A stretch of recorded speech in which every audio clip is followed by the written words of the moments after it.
मैंने कैसे 15 डेज के अंदर अंदर आइल्स की प्रिपरेशन की थी एंड करूँगा कि मैंने कौन कौन से फ्री रिसोर्सेज यूज़ किए थे बिकॉज मैंने कोई कोचिंग नहीं ज्वाइन की थी। अरे आपकी इंग्लिश प्रोफिशिएंसी को 4 मेजर पैरामीटर्स पे चेक किया जाता है। जो मैक्सिमम स्टूडेंट होते हैं वो लिसनिंग मॉड्यूल को ही यूज़ करते हैं अपना ओवरऑल बैंड स्कोर बढ़ाने के लिए। तो मैंने भी यही किया था। मैं क्या करता था, मैं रोज 2 मॉक एटलीस्ट। सबसे बड़ी दिक्कत स्टूडेंट्स को आती है वो है time management. Easiest modules when compared to all. So guys, जैसे कि हमको पता है कि आज की टॉपिक बहुत ही इंपॉर्टेंट होने वाली है, तो मैं भी चेंज करके आता हूँ। चलो आज एक फॉर्मल ड्रेसिंग करते हैं and let's start this video.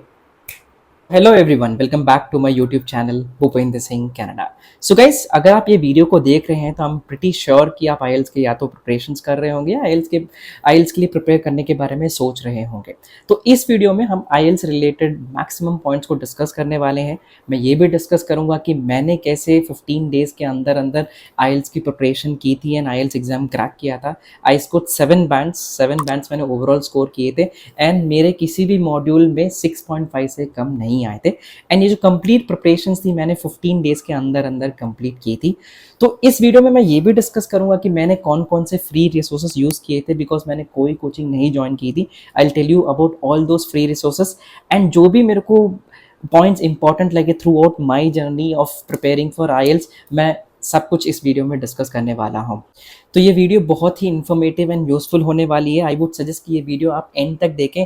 And तक देखेंगे तो आपको आईएल्स रिलेटेड जो भी डाउट्स है सारी डाउट्स आपके यहाँ पर क्लियर होने वाली हैं। अगर कोई ऐसी डाउट होगी जो मैंने क्लियर नहीं किया होगा तो please comment in the comment box, मैं उसको वहीं पर क्लियर कर दूंगा। सो इससे पहले कि हम इस वीडियो को स्टार्ट करें, मेरा नाम भूपेंद्र सिंह है। मैं जैन 2024 इनटेक में कनाडा जाने वाला हूं। तो जो स्टूडेंट्स हैं जो मेरे साथ जैन इनटेक के लिए आने वाले हैं, जो मे इनटेक के लिए अप्लाई कर रहे हैं या सितंबर 2024 इनटेक के लिए अप्लाई करने का सोच रहे हैं या चलो 2025 में अप्लाई करने की सोच रहे हैं, ये जो स्टूडेंट्स हैं जिन्होंने अप्लाई तो नहीं किया है बट एक इंटरनेशनल स्टूडेंट की जर्नी को स्टार्टिंग से लेके एंड तक देखना चाहते हैं, तो आप इस चैनल को कंसिडर कर सकते हैं। मैं बहुत सारा यूजफुल कंटेंट देने वाला हूं गाइस। सो सब्सक्राइब कीजिए मेरे यूट्यूब चैनल को, बेल आइकन को दबाइए and stay connected for further interesting videos. So guys, let us first discuss about the basics of IELTS. So IELTS का फुल फॉर्म होता है international English language testing system. So ये exam हम तभी देते हैं जब हमको अब्रॉड जाना होता है फॉर स्टडीज़ या फॉर वर्क और वहाँ पर सेटल होने जाना होता है। सो आईएल्स के 2 टाइप्स होते हैं guys, IELTS academics and IELTS general. So guys, IELTS exam कुछ नहीं है, बेसिकली ये आपकी English proficiency in the sense कि आप इंग्लिश में कितना स्ट्रांग है वो देखने के लिए एक एग्जाम होता है। इसमें आपकी इंग्लिश प्रोफिशिएंसी को 4 मेजर पैरामीटर्स पे चेक किया जाता है, जो कि होता है listening, reading, writing and speaking. So guys, let us start with the very first module, that is listening.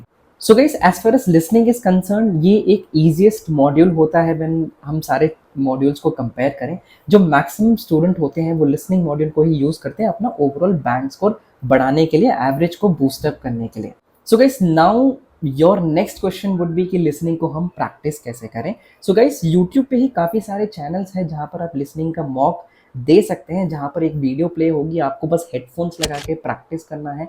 आप 1 घंटे का प्रॉपर जेन्युइन मॉक दीजिए। जेन्युइन मॉक का मतलब है कि जब आपको 1 घंटे का टाइम दिया जाए, आप 1 घंटे में कंप्लीट करने दीजिए।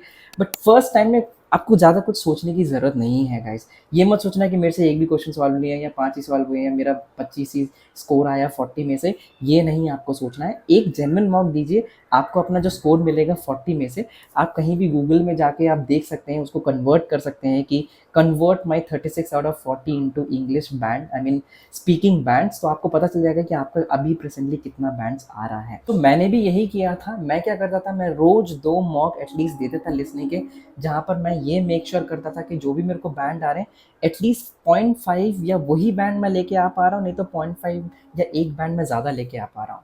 सो गाइज, यहाँ पर जो मैं प्रो टिप आपको देना चाहूँगा वो यही रहेगी कि अगर आपके पास टाइम है तो आप इंग्लिश सीरीज़ देखना स्टार्ट कर सकते हैं या इंग्लिश कार्टून या एनिमेज देखना स्टार्ट कर सकते हैं, जहाँ पर आप अपनी इंग्लिश की लिसनिंग प्रैक्टिस भी कर लेंगे एंड साथ ही साथ एंटरटेनमेंट भी हो जाएगा। इससे बेस्ट क्या चीज़ रहेगी गाइज।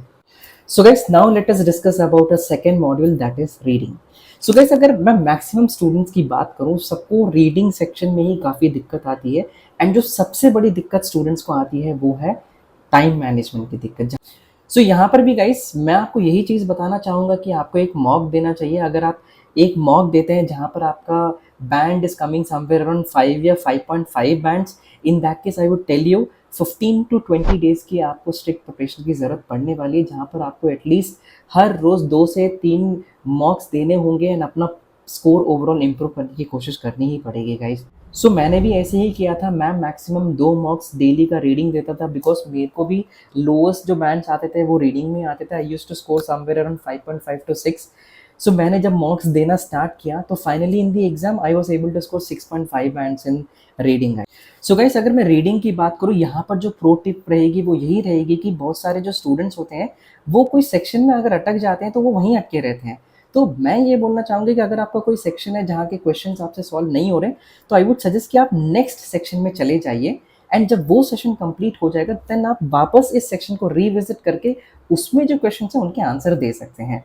एंड जैसे कि मैंने कहा कि इसमें भी fill in the blanks and MCQ based question हो सकते हैं।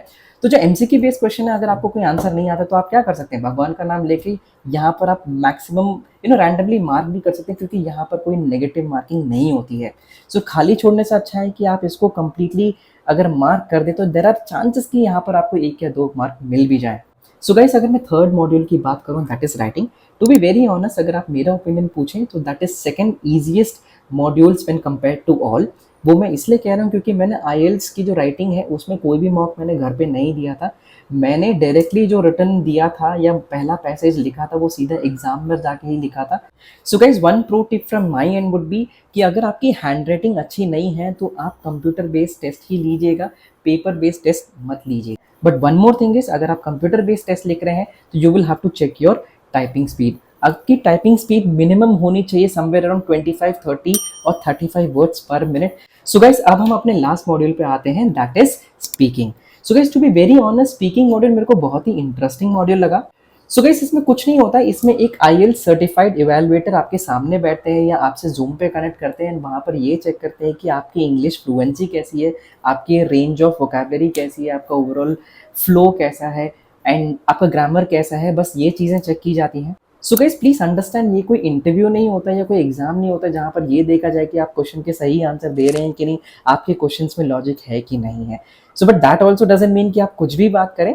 सो guys, as far as speaking के लिए practice is concern, so again you can use help of YouTube channel, जहाँ पर क्या होता है कि एक वीडियो प्ले होती है जहाँ पर आपसे कुछ बेसिक क्वेश्चंस फ्लैश होते रहते हैं उस वीडियो में। सो आपको क्या करना है कि आपको खुद को रिकॉर्ड करना है, आपको ये देखना है कि आप फ्लुएंटली उन क्वेश्चंस के आंसर कर पा रहे हैं कि नहीं कर पा रहे हैं। अगर मैं अपने एक्सपीरियंस की बात करूं तो जैसे ही मेरा स्पीकिंग टेस्ट स्टार्ट हुआ था तो जो मेरा इवैल्यूएटर था, मैंने घुसते ही उनसे यही पूछा था, hi ma'am, how are you doing, so how was your day till now. So she was also happy because सारे स्टूडेंट्स ऐसे करते नहीं है guys. So you can do this and this will boost your confidence for sure. आप ऐसे channels की help ले सकते हैं जहाँ पर आपको स्पीकिंग के लिए भी हेल्प मिले, जहाँ पर जैसे कि आप प्रैक्टिस कर पाए, and do record your self and अपनी रिकॉर्डिंग को खुद इवैल्यूएट करके देखिएगा कि आपका कॉन्फिडेंस वहाँ पर कैसा है। सो गाइस, ये मेरी 15 डेज की जर्नी थी। अगर आप ये चाहते हैं कि मैं सारे मॉड्यूल्स में एक एक करके इंडिविजुअल वीडियो बनाऊँ तो आप कमेंट कीजिए और डीएम कीजिए मेरे को इंस्टाग्राम पे। एंड आपको कोई भी डाउट्स है, कोई मॉड्यूल्स के रिलेटेड आपको टिप्स चाहिए या और कुछ चाहिए या हेल्प चाहिए, you can connect with me on Instagram. I am ready to share my study materials as well. So guys, आज के लिए बस इतना ही। सो इस वीडियो को शेयर कीजिए उन स्टूडेंट्स के साथ जो अपना आईएल्स प्रिपरेशन स्टार्ट करने वाले हैं या इनटेक्स के लिए प्लान कर रहे हैं, फ्यूचर इनटेक्स के लिए, उनके साथ शेयर कीजिए एंड ये वीडियो उनके लिए यूजफुल होने वाली है। एंड अगर ये वीडियो थोड़ी भी अगर आपको अच्छी लगी हो तो do subscribe my channel, like this video and share it with all your friends. So guys, मिलूंगा मैं आपसे अपनी नेक्स्ट वीडियो के अंदर with an informative content. Till then, take good care of yourself and bye.